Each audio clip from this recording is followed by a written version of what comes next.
Hello, aspiring gunslingers, members of the Phantology Quartet, and let's sit and palaver about the Dark Tower series because this is Yeah. Ben's. Ben has officially started to read, and he has knocked through the first two books in the Dark Tower series. So we're going to discuss. We're going to get Dark Tower primer on, and we're going to try and do it all without our fearless host Steven because he doesn't want to get the series spoiled for him. Yeah. And I don't know why Steven hasn't started the series yet. It's something that like people reference all the time. It seems like right up his alley, it's high up on the iceberg. So It is. It hopefully we can is. get him to read it. Yeah, I don't know how much he'll love this series. I mean, I think he will, but it's not, it's kind of weird. It's pretty weird. And Steven all the time doesn't like go for this super weird stuff. So I Yeah, don't that's know. true. I think he would It's pretty like it. meta. Yeah, it's Yeah. pretty meta. And you're only like, you're saying it's meta on the second book. Just wait until you get to like the seventh book. Jeez. Just saying. Just saying. Well, the second book, okay, we're not going to talk about the books yet, but Okay.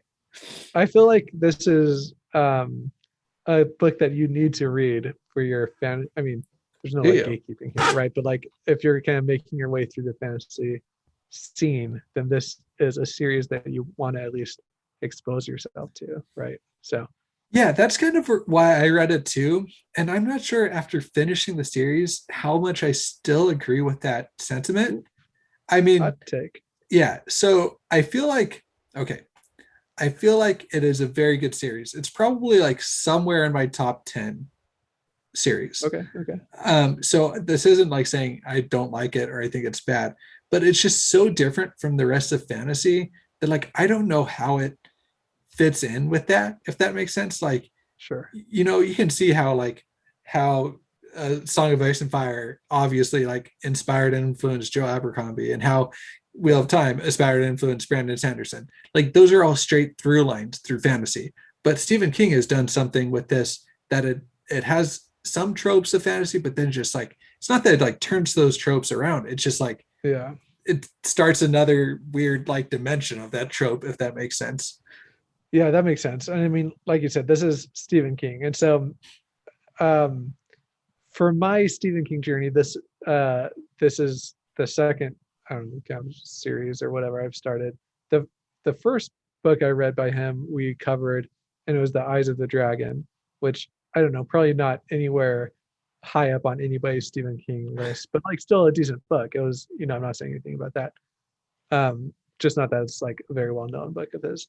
And then I started reading this book or this series. We're going to cover the first two books, and I've got to say, it's a lot more in depth, a lot more, almost like love went into crafting this book, a lot more thought. And so I don't know, how do you think? Because you read The Dark Tower first, and then you read Eyes of the Dragon. How did you think they Yeah, I think compared? that's how most people would probably read it. Shout out to Discord for inspiring us to read Eyes of the Dragon. That was a request to read along. So I'm just going to plug the Discord here. If you have Okay. like books that you want to do a read along with, especially if you join our Patreon, then we'll make sure that we get that going for you, and that we're more than happy to do read alongs. And that's one of the reasons why we read Eyes of the Dragon so early. Um, but so yeah, I largely agree with you. I think that the Dark Tower, I mean, it's kind of hard to compare them. They are, in the sense, like two of King's most like fantasy of fantasies, albeit with Sure. Eyes of the Dragon being more of a fairy tale fantasy, and this being more of like Western fantasy. a Western fantasy. Yeah, especially at the beginning. Yeah. Um, so I think that this is kind of, yeah, Stephen King has kind of said it's a love letter. It's fantasy. It's his take on Lord of the Rings, kind of a questing style fantasy, and and I agree with you. Love, probably a lot more drugs went into this than went into Eyes of the Dragon, but yeah, I think that's a good take. Okay.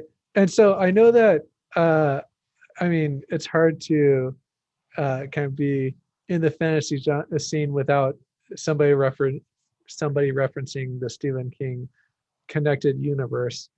And I know that a lot of people kind of list this series as a type of glue that holds that universe together. Without Mm-hmm. going into too many spoilers, including not spoiling it for me, because I have that's like kind of all I know. Do you want to talk about that at all? Yeah, so this is the connecting tissue, I feel like, of a lot of the Stephen King universe books. And I am not by far not an expert on this. I've read I've read kind of a lot of Stephen King books, but I haven't read them in like the order in which you would get all the connections. And so I reference like, I think Daniel Green has a good video about the Stephen King connected universe. So I'd go there. But this does definitely help you see through lines. It gives you some conclusions to character arcs that you thought might have already been concluded. If you had just read other books, then you get characters that pop up here. And so, yeah, so I think that there's a lot of that this will give you a bigger insight into other characters that you've read, and that payoff is really satisfying. I can only imagine, because some of the books I read after I read Dark Tower, so I kind of like knew where that character ended up. And so if you had read it in kind of like the correct order, which I'm not even going to try and define a correct order for Stephen King books, but how that would even be more satisfying. So would it be kind of like reading, without spoiling anything, the Stormlight Archive books before you read Warbreaker? Yeah, exactly. Okay, that's Yeah. fair. That's Like, fair. like the character still has an amazing arc in Warbreaker, and then when you see the character pop up again in Stormlight, just keeping this like incredibly, spoiler free, but that doesn't really take away from the character arc in Warbreaker. Right. It just says, oh, cool, I get to see more of this character. So, Sure. yeah. Okay, that's fair. That's really cool. And because I think whenever I've kind of heard anybody mention the Stephen King universe, I kind of roll my eyes a little bit, like, oh, it just kind of seems like retconned a little bit and kind of just thrown together, which, like, maybe compared to Sanderson it is, but Yeah. I mean, I'm sure that it probably is, like, any type of this type of planning, I'm sure, is a Herculean effort, regardless of how kind of retconned it is. So There is definitely some more retconning, I feel like, in Stephen King. And the Stephen King universe isn't a universe, it's a multiverse. so that kind of gets you out of, like, you can't really paint yourself into corners easily with that type Yeah. of philosophy. Yeah, with the Cosmere, as much as we know so far, like it's a linear, like, single, there's not going to be like multiple Kaladins running around the Cosmere, right? Right. Whereas like there might be in this, like, it's a multiverse, so there could be like multiple of this character and you don't really know like which multiverse the character is from.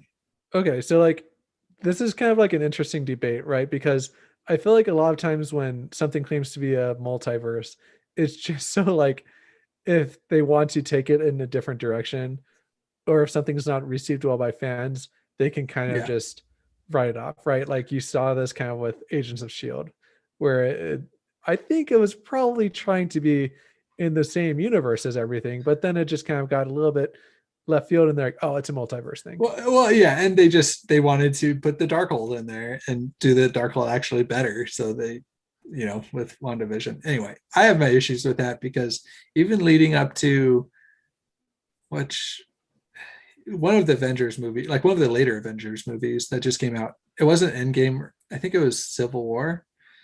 They had like a tie into Agents of Shield. Anyway, I'm bitter about that still, and I Yeah, like, so yeah, I liked Agents of Shield too, but it just yeah, kind of felt like this whole, yeah, kind of like, just stand by your properties, you know what I mean? Like, but try and get them to connect, and yeah. don't, Having said that, I don't think I agree with the fact that you should like do a cooler version of the Darkhold if you can. And so like I don't know how that yeah, works, right? Like I don't that's know fair. if I don't think that just because they did it as a sideline in some, movie a while ago doesn't mean that they can't figure out a way to bring it back in a much cooler and like prominent Yeah. way. Okay, that's fair. And plus, like, if we ever get that Spider-Man movie where it has like Tobey Maguire and whoever the two others, I know their names, Andrew but Garfield and yeah, yeah. who's the Okay. main? Anyway, once, if they ever have the movie where they all meet, like, that's going to be awesome. Yeah. Huge So payoff. Huge yeah, payoff.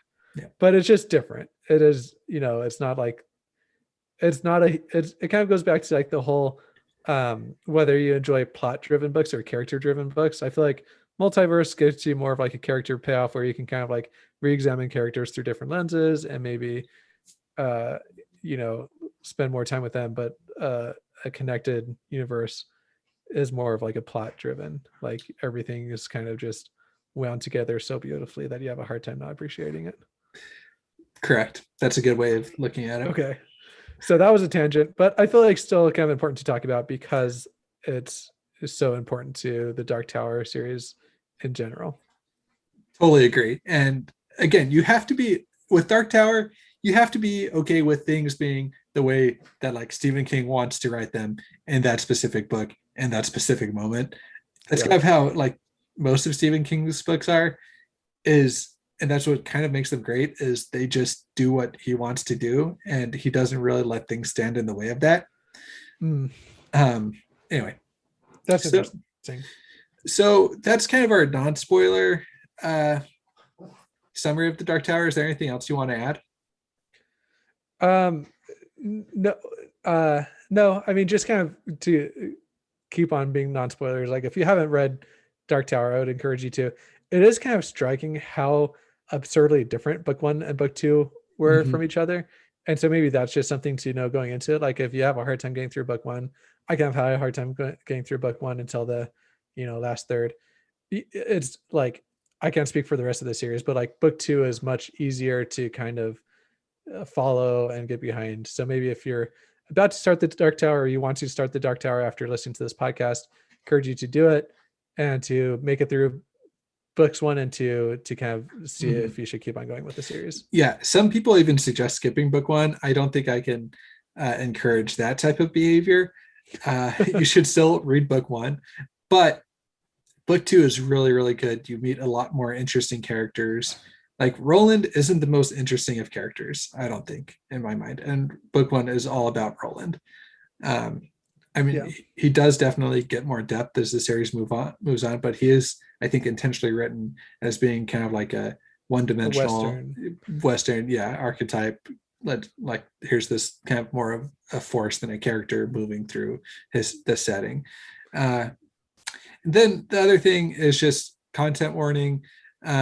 It's pretty violent. There's a lot Stephen of King. it's Stephen King, yeah. So there's like a lot of profanity, a lot of like sexual innuendo, and just if you've never read it, yeah, for sure, drug use, like personnel or mental health, and some of the books there's sexual assault. Pretty much you can go down the list of like things that a book can have in it, and it has most of them. So yeah, there's your content warning. There's your content warning. Yeah. Cool. Yeah. And in terms of reading order, like I was saying before, there you will get payoffs by reading other books first. So I might encourage you to go through and like read a few articles explaining a good reading order. If you haven't read any King at all, I might not recommend starting with the Dark Tower. But so I'm doing it wrong. Well, that's kind of what I did too, honestly. But the Dark Tower made me want to read like a bunch of other Stephen King books. So yeah, I've heard you reference reading The Stand first. Is there anything else that maybe like off the top of your head that people should consider reading? Yeah, The Stand would be a good one to read first. Also, the vampire book, Salem's Lot would be a really good one to read first. Those are the two off the top of my head that I'm going to recommend. I think Salem's Lot is almost like you should probably definitely read that one first.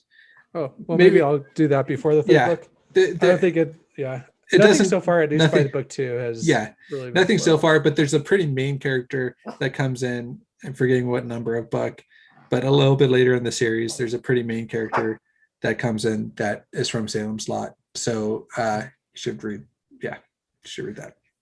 And then I just got done reading Pet Sematary by Stephen King. So that was a tough book to read. So maybe we can cover that on a later podcast. But yeah, we'll do that later. Stephen King bend right now. So okay. All right. Let's go in. We got Oi talking back there. You haven't met Oi yet, have you? No, you haven't. Oi. No, I think Oi is in book 3.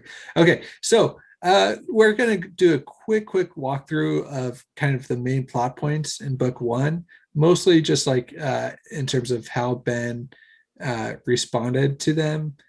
Then this isn't meant to be like a detailed plot, summary. Yeah. Let's just kind of blow through it, and we're going to cover books 1 and 2, and we've already kind of done a primer, so we're just, if you're looking for a plot by plot, or play by play, then yeah, go somewhere else. Okay, so the book starts with Roland walking through the desert. So again, a little bit not quite plot yet, but what did you think of this like kind of dark, I don't know if dark's the right word, but apocalyptic might be a better word, setting of just this guy walking through the desert? Yeah, I had the hardest time. So like, this is a book, when I start reading a book, normally I start by listening to it at night, and I had a very hard time getting into this book because it just seems so like just weird, I'm like, who is this guy? He's just walking, he's following somebody. I don't care who he's following, I don't care about this person. So I was not a big fan. Like, there's no sort of drawing at the start, and so I had a hard time with it. Yeah, at the same time, you will see on lists of like best first lines of books. I want to make sure I get it right because I don't want to embarrass it. So just this is from Wired. The man in black fled across the desert, and the gunslinger followed. This is Stephen King's best opening line. It's one of the best opening lines in literature. So sure, I mean, maybe like, so it's an iconic line. Maybe okay. I could see you thinking that on a read through. Like there's books that are definitely made to be read multiple times. Maybe that's the case, but I could say,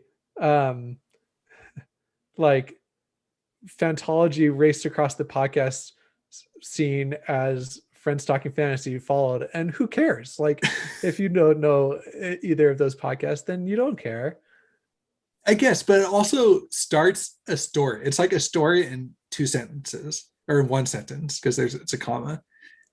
It's like establishing an entire story Stephen in 1 King, sentence. We've established that one of the best authors of all time can write a compound sentence. I know, but it's, for me, while I agree with you that the overall setting is hard to get into, I think that line, like, it shows the single purpose, like purposefulness of Roland. Like, he's following the man in black, and that's his only goal.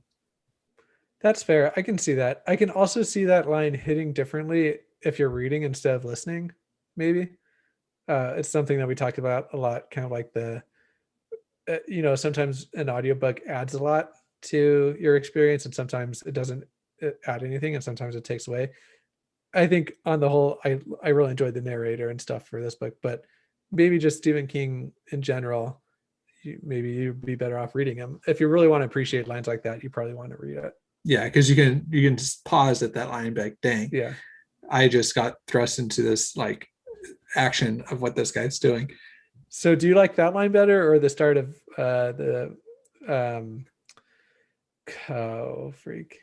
Patrick Rothfuss's book, Silence in 3 Parts? Wiseman's Fear. No, not Wiseman's Fear. Not Doors of Stone, certainly. Name of the Wind. Name of the Wind, yeah. What's the first line of that? I don't know if this is the first line, but the first page is like, there's a silence of 3 parts. You don't remember this? This is like, that is a great line. Yeah, first line of the book. It was night again. The Waystone in lay in silence, and it was a silence of 3 parts. Oh, yeah. Come yeah. That No, I do. Line. Yeah, I know. So I don't know. Yeah, that's a great one as well. Yeah. Okay. Take that, Wired. Okay. So we have the setting that you're not a huge fan of. Did you like? Yeah. I mean, not the set. Okay. It's a desert, right? Like, so I'm not like knocking the setting, but it's just like not interesting. And And then the first person that he meets, from my memory, and again, this is like 2 books back now, but like is it's a crazy person with a talking crow that's trying to harvest corn. Uh-huh. So I mean, again, like, okay, I guess like Yeah, that's a thing. yeah, Why is it a thing? I don't know, but yeah, it's an interaction that's being had. yeah. That's I'm just reading the summary just to make sure that I'm not missing anything. Um, yeah, that's true. I think it's just meant to give you a little bit of time for Roland to give you a little bit of backstory. Okay. Um, I mean, he so contemplates killing this person, and we're happy that he doesn't do that. yeah, and that's the thing is Roland is like this guy might mess up his journey, right? He might tell somebody that Roland came through, or the Man in Black. It might be a trap from the Man in Black, as we Yeah. see later on in the book. And he Um, also is kind of paranoid. I think from what I remember that this person might be a man in black, or that he might be totally imagining him too. yeah, So yeah. I mean, again, it's kind of like you kind of feel like you're playing catch up a little bit, but not in like a fun, I want to figure out this thing out, just kind of in a I am expected to already have crossed half the desert with this person and we're acting like I have. So yeah. So they tell he tells the story, right? This is the whole story of Toll is him telling this guy, right? Where he went to the town, he stayed in the town, and oh, is it, I thought he went to the town after this person. no, I think that this is him recounting Oh, when he went to okay. the Okay. So yeah that's a this is like I didn't even pick up on that. This is a classic like let me pen you a tale of something that happened. yeah. Speaking of Name Okay. of the Wind, Yeah. Speaking of Name of the Wind. so yeah, um, and the we find out in that story that the Man in Black had also stayed in this town called Tull, and the Man in Black had brought a dead man back to life, and he left a trap for Roland. Um, and so what did you think of Roland's like recollection of his time in this town? This for me, this kind of felt like a little novelette, if that makes sense. Novelette, is that a word? Yeah, I think novella. I think Novella. I think there no, I think that there is no such thing as Is novelette. this like a novelette, like a story inside it? Yeah, this seems like an interlude in a Stormlight book or something. Fair, but this at the same time that makes up the bulk of the story. That's okay. That's a good point. For, Um, yeah. okay. Okay, but what did I think about Toll? I enjoyed it. Well, okay. I'm sorry for not knowing names because I suck at names, but also I don't want to get stuff spoiled for me. What can you see the bartender's name, like the woman that he had a relationship with? Yeah, the Man in Black.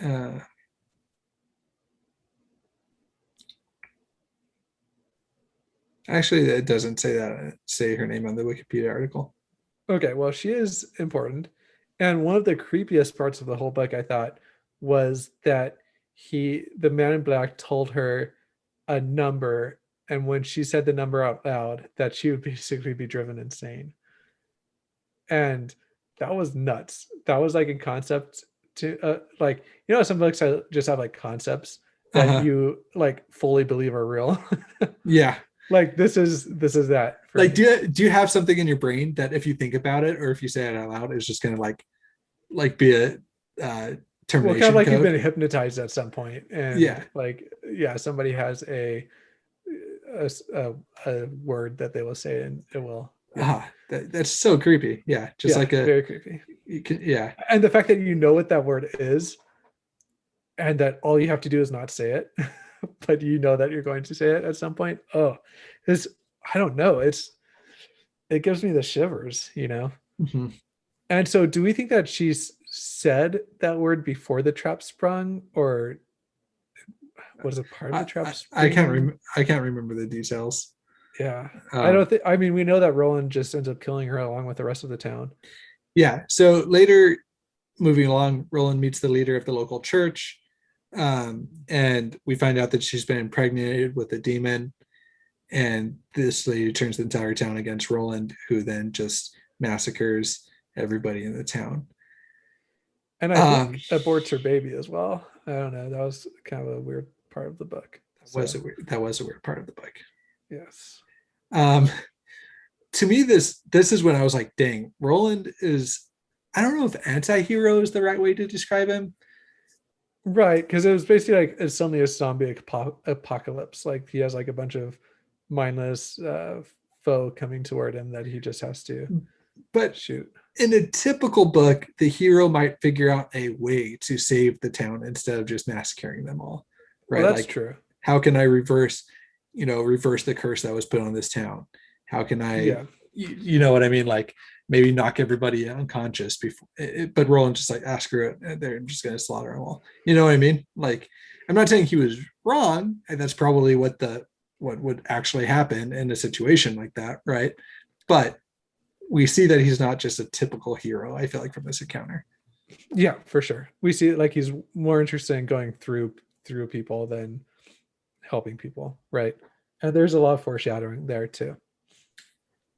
I think there's a lot of foreshadowing. So after the town, Roland just kind of makes it to see Jake and passes out from dehydration, and Jake brings him water. And so and Roland is just like, hey, who are you? How long have you been here? Like, he kind of, as if I remember correct, thinks that Jake also might be a chap from the Man in Black. Yeah, I mean he's suspicious of everybody, Mm-hmm. and it's and so I guess we should say that throughout all this, we're also kind of getting some backstory from Roland of his like time in training to be a gunslinger in this school where he has to like face down his teacher and duel his teacher and stuff. And I'm not sure exactly where those flashbacks happen, but those were some of the most interesting parts of the book for me. I really enjoyed learning about his backstory, and I want to find out what happened to his crew of people that it sounded like he was close with for a while, and that we are Okay. hinted at had a demise at some point. Okay. Yeah. Okay. I'm not asking you to comment at So all. I am going to comment and Oh just my say gosh, that you're going to get a lot of payoff, because one of the books delves highly into that story. Well, that's good. I hope it does, because the second book Yeah. did not. So Yeah. So you will get a lot of payoff. If that is something that interests you, then you will, I feel like you will be very satisfied. nice. And we kind of realized, so Roland hypnotizes Jake and finds out that he was just pushed in front of a car while walking to school. Yeah. And Kind of senseless. and dies. And something else to kind of point out is that um in this hypnosis dream, he sees like this world that he's confused by, right? He doesn't know what the cars are or what a backpack is or kind of these things. But at the same time, as an audience, we hear kind of Hey Jude playing. And so we think that he's like on a version of the world or something. And but he is unaware of what like technology looks like. Is that kind of a fair? Yeah. Yeah. So have they used the term like moved on yet? Like the I the think world so. has moved I on. think so. Yeah. Yeah. That's kind of a concept in the multiverse as well as in Dark Tower, is like when the world has just moved on, when it's kind of separated itself from starting. Stephen King fans, I feel like, are gonna, like, correct me on this, but the way I see it is it's kind of like starting to separate from like reality a little bit. Mm. And so yeah, we see that there is like a pretty big disconnect between the world that Roland lives on and like what we would define as Earth. Right. So it's a good observation. Okay. Yeah. Yep. So moving on, I want to kind of move on a little bit faster, but Roland and Jake have a few adventures. They have an encounter with a succubus. Yeah, that was weird. I had no idea why that was happening, but it happened. So, and like a skull, like he had to use a skull to do something. Yeah. I don't know. Kind of weird. And Roland couples with a succubus, according to Wikipedia. Yeah. Just the way that they phrased it, I thought was funny. Well, as well as the whole point of it, which was none. I felt like. Yeah, he tried to learn more about like his journey to the Dark Tower. Um, Oh yeah, because she did kind of give him like this foreshadowing of that he would have to maybe sacrifice Jake or something, and yeah, he kind of knew going into it. which you have foreshadowed, something we'll talk about later. But yeah, um, and that's kind of when we get the flashbacks of his time with Court, and that he had to duel him at age 14 because he was provoked by Martin, right? Yeah, and who we come to understand, Martin was the Man in Black. Yes, yes. So And it's interesting because do you remember how Roland won that fight? yeah, with the bird, with the hawk, Mm-hmm. right? And he basically Court killed the hawk or badly maimed it. I think killed. Yeah, so he sacrificed his hawk in order to like defeat Court, Yep. which again is a little bit of foreshadowing of what is going to happen in the book. So so we get to the mountain. We get to the mountain, and Jake and Roland are going up the mountain to try and reach the Man in Black. And again, the Man in Black also foreshadows that there's just one of them is going to make it to the other side, right? Yeah, I guess I can't remember that exact foreshadowing, but yeah, sure. Yeah, and Jake is. I was gonna say this is sometimes a Kingism too. It was just like stating what's gonna happen before it happens. Yeah. So wouldn't surprise me. Definitely. Yeah. So they're going through the mountain and they're attacked by the slow mutants, which this is more like what I would picture a zombie as being. They're just kind of like, I don't know. Yeah, I just pictured them as zombies. Did you have a different picture in your head? No, I had no idea why these things were there. And so I just kind of wrote them off as something I didn't really need to care about. Yeah. Yeah. But they are what makes Roland end up sacrificing Jake. Well, yes, but at the same time, like the Man in Black was kind of forcing that eventual outcome, right? Like always kind of staying one step ahead of them and kind of taunting him and like, you're never going to catch me if you don't lose your baggage type thing. You know what I mean? So I don't know. Yeah. I feel like they were kind of the direct cause, but yeah, they definitely felt just like this convenient plot piece. Right. Okay. That's fair. And again, Stephen King has a lot of those. Yeah. Because he kind of has what he does. He's more interested in making interesting characters than interesting plots, I think is a generally accurate statement. And again, people might fight me on this, but I go to Stephen King books for his incredible character work, not for his crazy twisty plots. Not that and he maybe doesn't. maybe themes. Yeah. Like again, having just finished Pet Sematary, it wasn't necessarily even great characters, just like these themes that just like, yeah. I think the characters are really good in Pet Sematary. I think, but and then while Jake is falling, he says, "Go then, there are other worlds than these," which is also a very haunting and beautiful, I'd say, line. Yeah. Yeah. I mean, especially coming from a character that has already died once. Yeah. Well, this is like his second time dying, pretty much, right?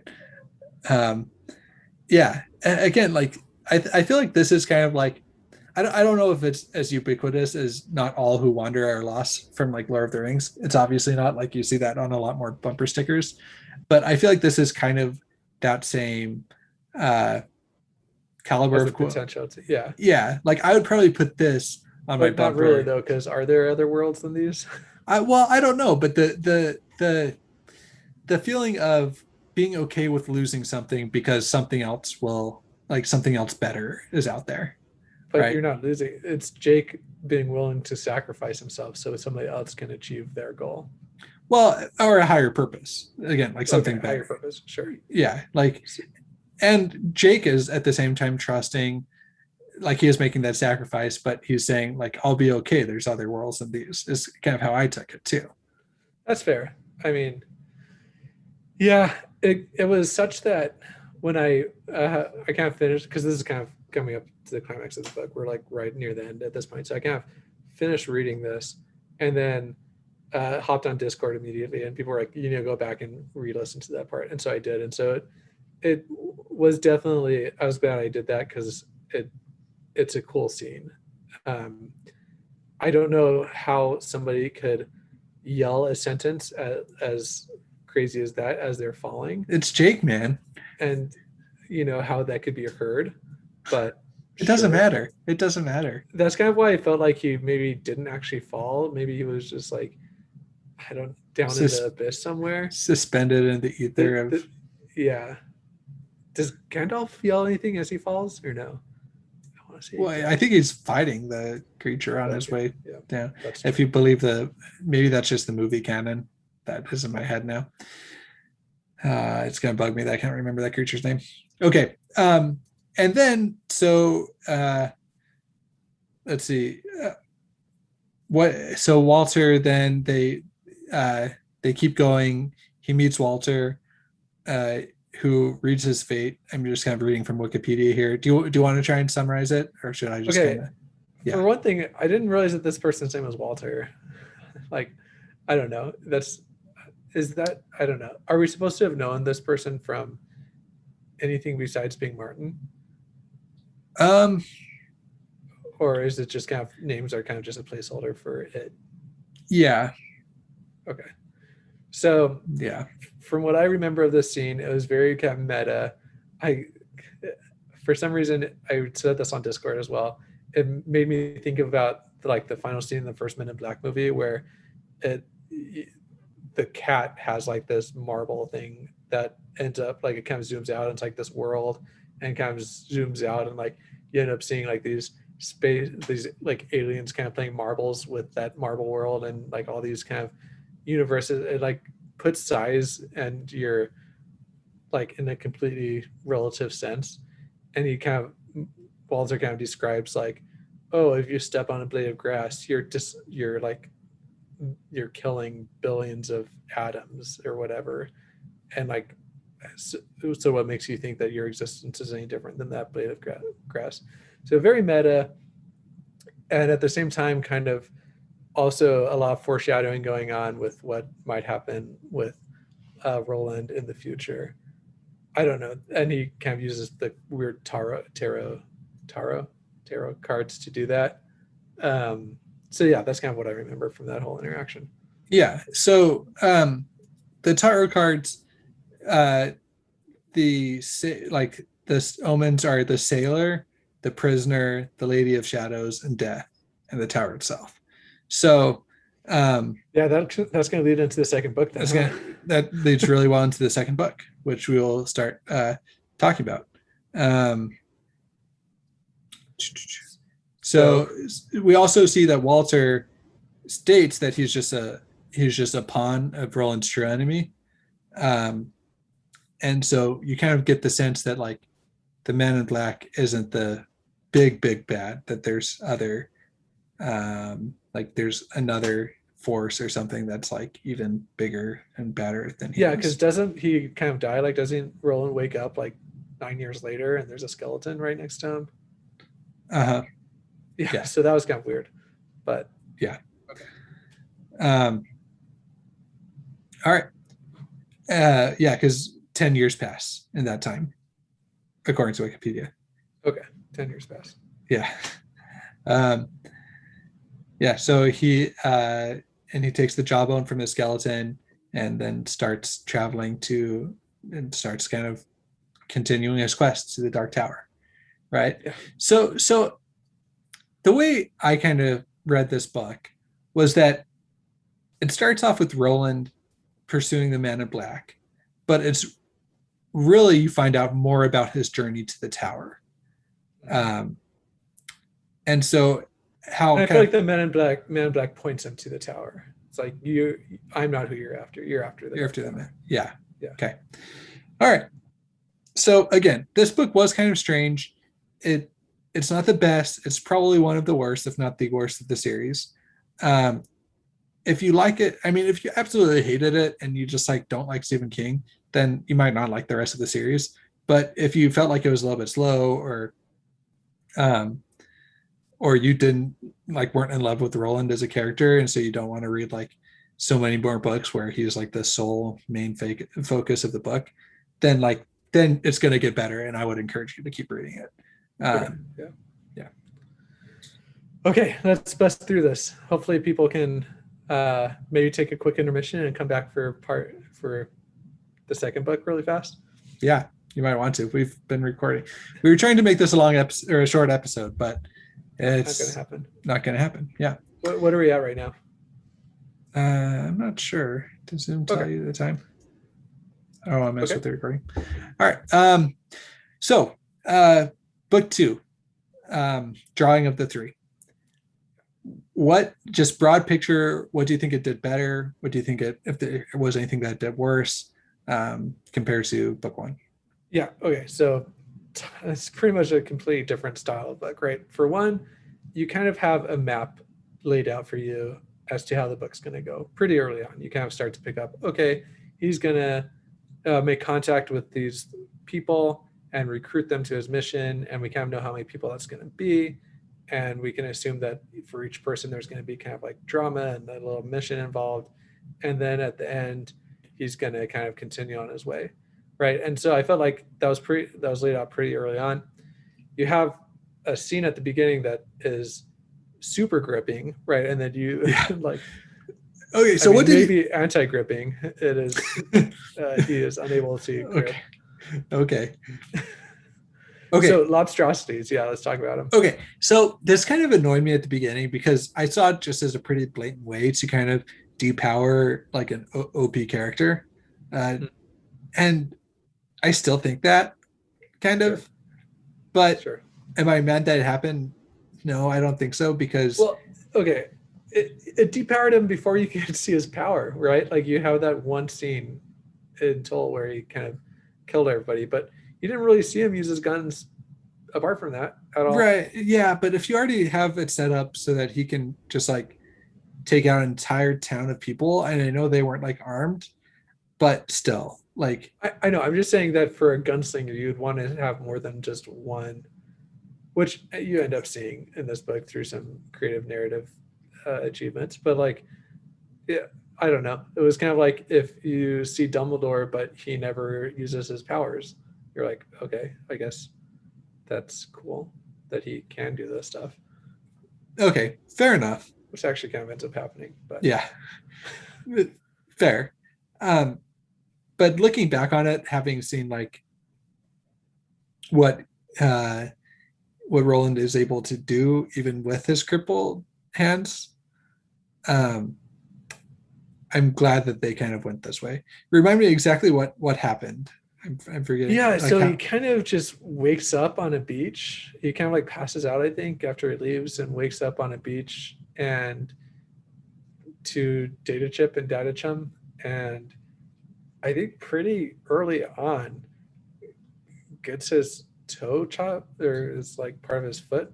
Yeah. So again, reading on Wikipedia, it says that he loses his index and middle fingers on his right hand and most of his right big toe. Yeah. So right away, he's kind of just like off balance, and it's enough that you are now worried about his abilities, and it kind of puts him in more vulnerable positions. And something that I did enjoy about this is that he actually like he wasn't able to deal with this injury. He wasn't able to just shrug it off in a way that like a lot of characters do in fantasy, right? Like he ends up getting an infection from it, and he ends up like almost dying from it, and he kind of has to be saved a few times because of it. Like this isn't just an injury he shrugs off and continues on his way. Yeah, and this does provide a compelling through line of the book is like, okay, he needs to get some antibiotics, right? Or some aspirin. I think aspirin is what cures him, right? Or is it? It's one thing that helps, but I mean, really, it's Eddie that kind of it reduces care of him. And, it kind of reduces the fever. Yeah, but like I think that's really cool. Is even if it allows, even like, we're going to get into these characters more, but it allows like Eddie and Odetta, and I think Eddie specifically, like it allows them to kind of take care of Roland when in a lot of ways they would have like no other way Nothing of to take value care to of. add. Yeah, Yeah. right. Yeah, I agree. It's like it gives them a reason to like it makes them codependent, right? Where Roland kind of knows intellectually everything that's going on, or is at least at a great advantage because he's the one initiating all this contact, whereas they are um, able to either pose a threat or pose a like help to him physically. So yeah, enjoyed that part of it.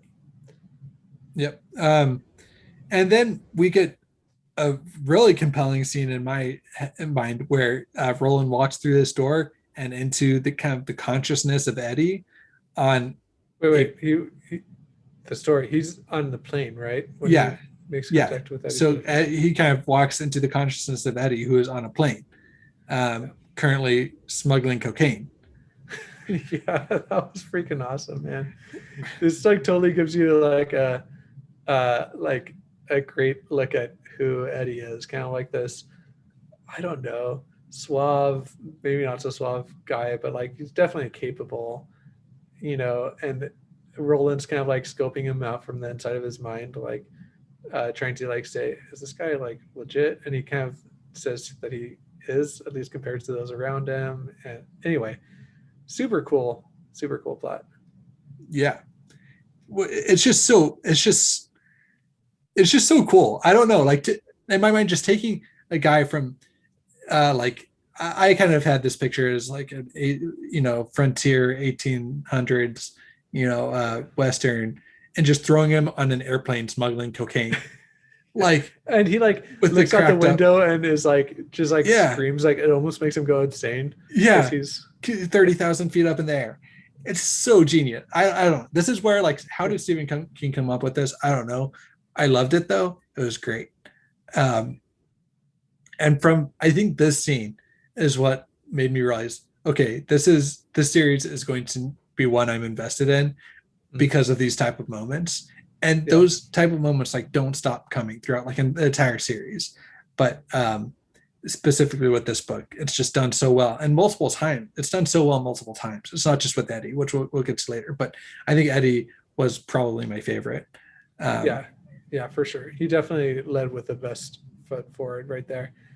Yeah, I really enjoyed how he helped Eddie get the cocaine out, and kind of like and that was them both experimenting with how the portal kind of could work to their advantage with kind of high stakes, Mhm. um, and it was cool to see, like, hear him talking about, like, hear the word customs or whatever, and he's like, this is where they go to worship or whatever, like, Yeah. I mean, just really cool. Also, this quaint 1970s world that they were living, or 1990, I don't know, whatever this time frame was, that was pre 9/11, of being able to like just have a different kind of culture when you're flying.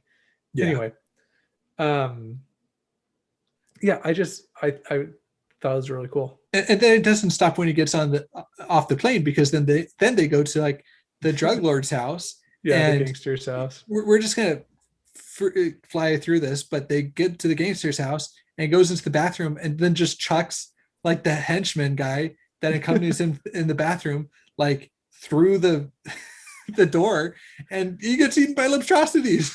Yeah, that was nuts. That was Brutal. nuts. Yeah.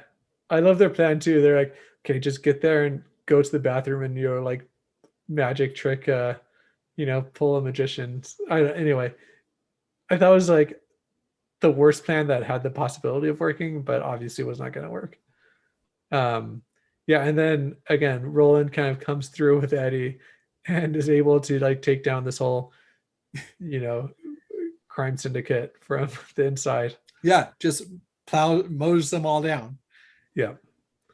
Um, all right. And it was sad that Eddie lost his brother, but it was also, I did appreciate that we kind of got some backstory with Eddie and growing up, and his brother was like this super codependent person who needed Eddie and kind of was dragging him down with him. And so we kind of see it reframes Eddie from just being like this douchey kind of guy that's addicted to hard drugs to being like this person that's really struggled his whole life to be like somebody that his brother could rely on. So I did appreciate that. That was really great character development.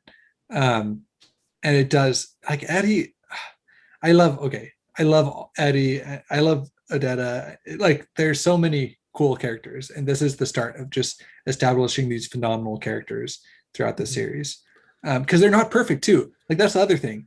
Like, Eddie never stops being kind of a prick, you know what I mean?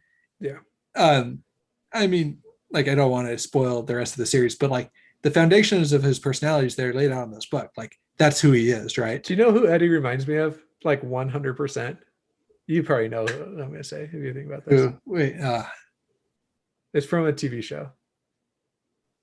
I don't know. I mean, I could. Okay, I'm gonna. Yeah, Breaking Bad. Oh yeah, that's true. What's his face? Jamie. Yeah. Jesse.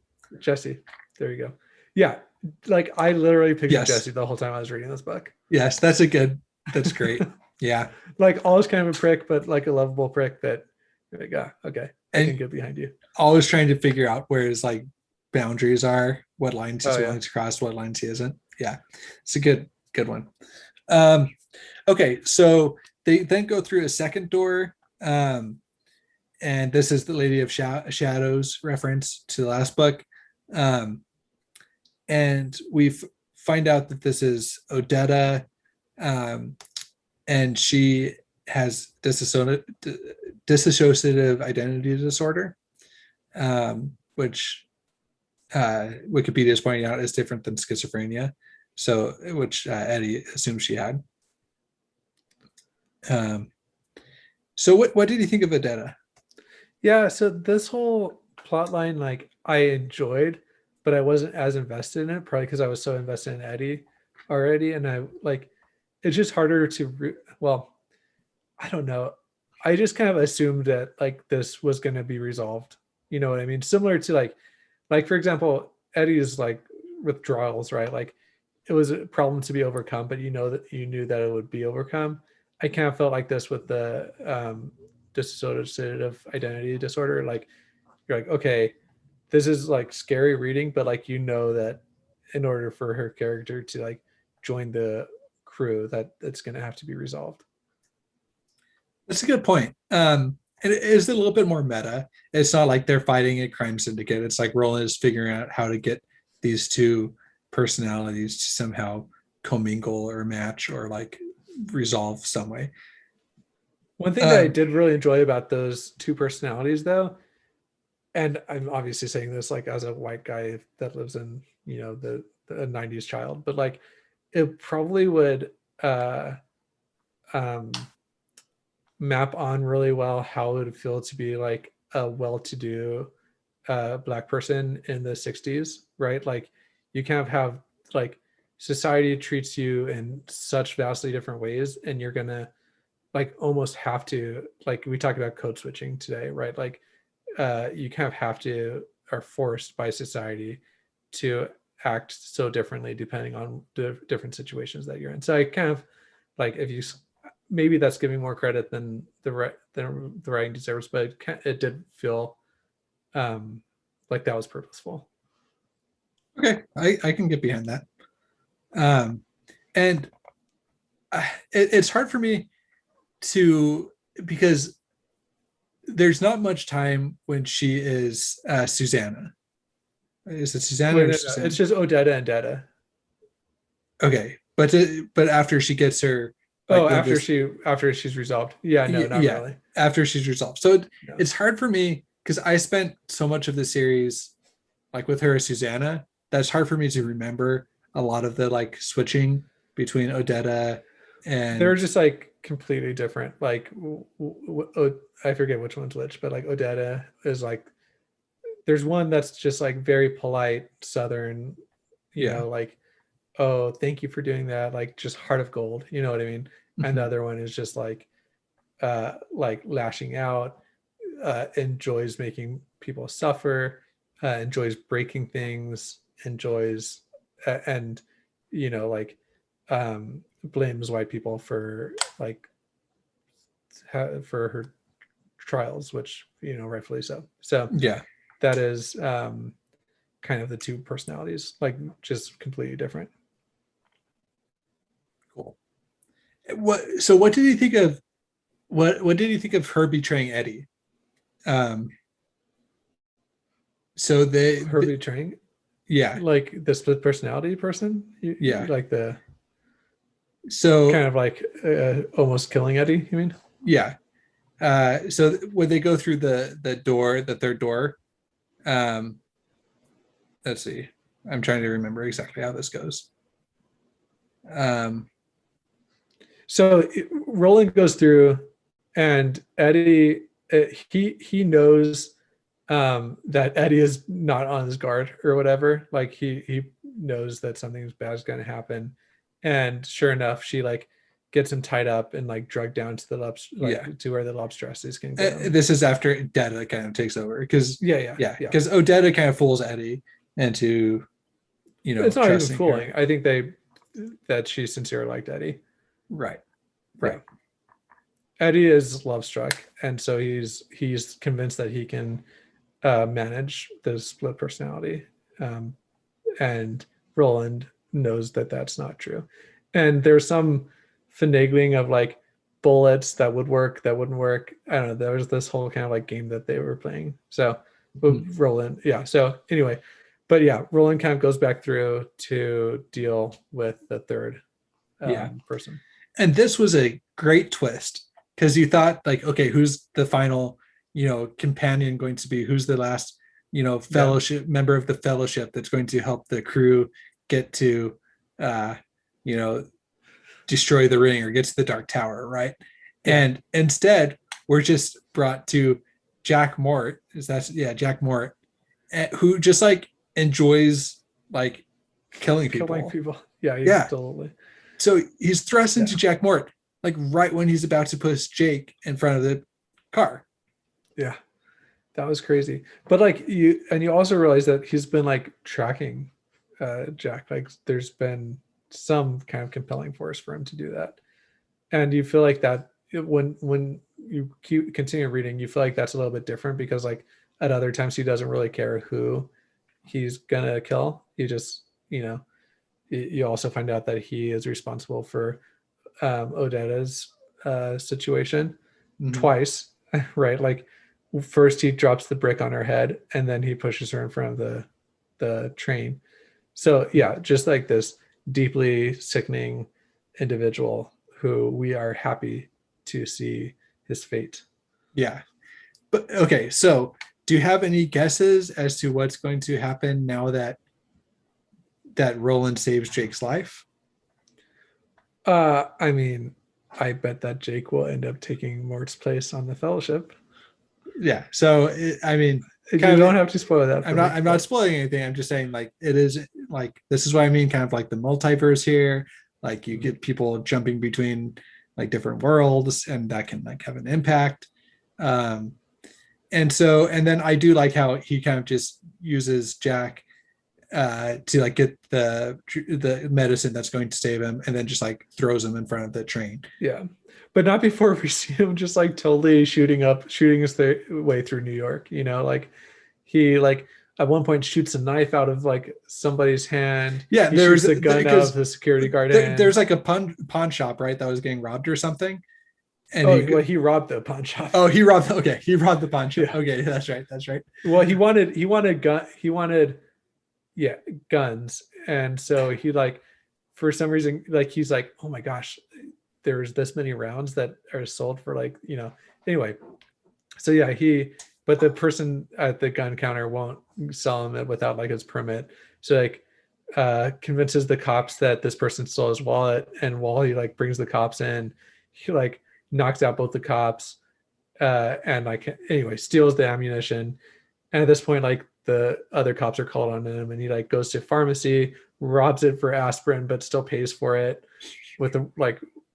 Then he like at the same time shoots like the gun out of the security guard's hand, shoots like the knife out of somebody's hand that's like gonna come be like a vigilante citizen or whatever, doesn't kill anybody, and then is running to the subway,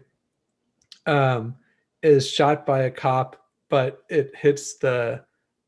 So I'm just like, this is just like such a cool sequence. Yeah, go for it. Shot by a cop, which lights the like lighter. Instead of killing him, it like lights the lighter on fire that he had like in his jacket pocket. And so now he's like running down the subway, burning, like flames engulfing him.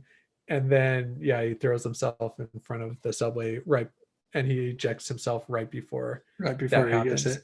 Also, right before Eddie is going to be taken by the monstrosities.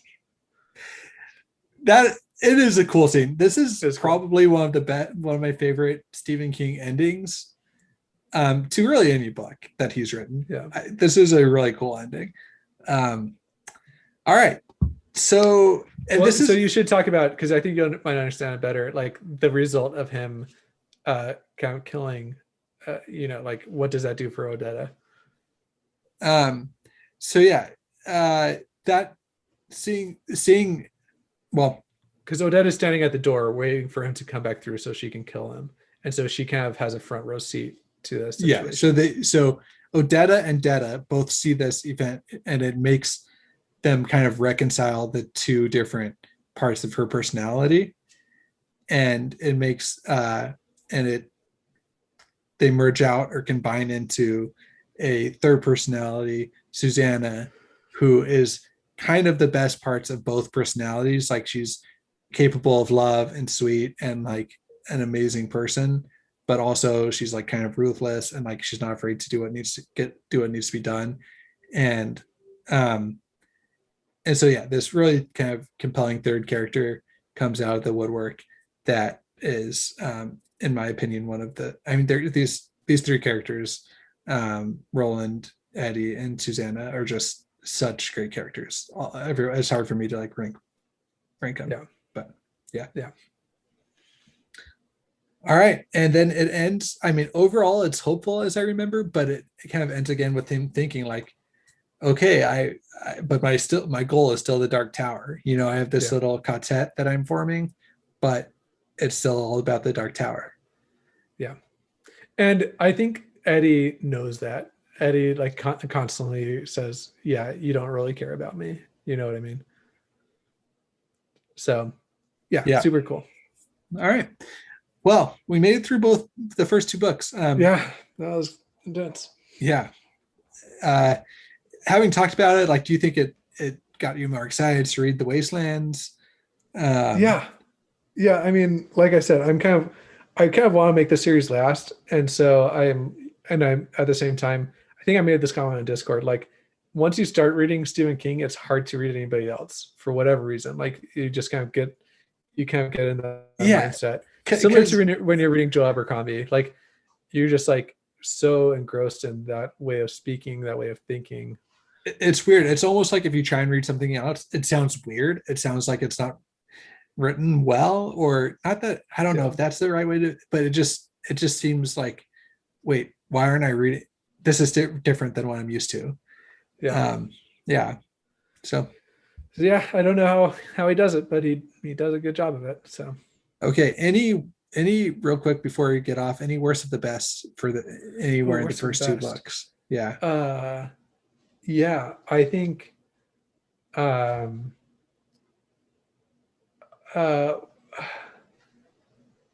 I think worst of the best is probably his final encounter with the Man in Black, with Walser, because you're not given any sense of accomplishment from it, right? Like, he obtains this goal that he's been working with a single-mindedness towards, and you're just like, oh, well, why did that even matter? It kind of made the whole book feel a little pointless, in my opinion.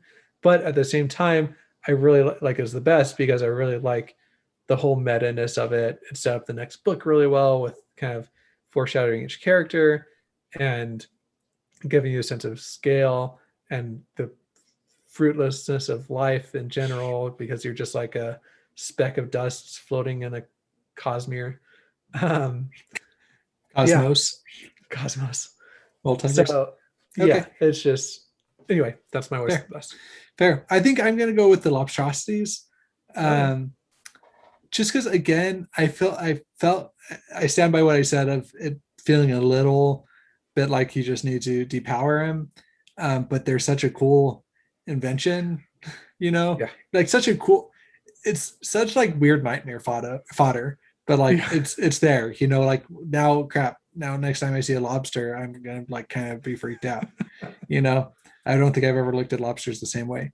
Anyway, so that's fine. I don't know if I have too much more detail to go into. Yeah. Cool. All right. Well, thanks for tuning in. Follow us on Twitter, social media, especially Discord. There's invites. We have a great community of people that love Dark Tower. If you love Dark Tower, jump on there, talk and participate in those discussions, and yeah, share on YouTube and share the podcast. It's always great to get new people coming into our community. Yep. Awesome. All right. Thanks, guys. See ya. Bye. Thank you for tuning in to another episode of Phantology. If you'd like to let us know your opinions on all things sci-fi and fantasy, join our Discord. Invites are in the episode descriptions below. If you'd like to support the show, like these fine folks here, you can do that at patreon.com/phantology_books. Patrons get early access to new episodes, exclusive postings, and exclusive Discord benefits. But of course, just listening and watching and sharing with your friends and family is support enough. Journey before destination all.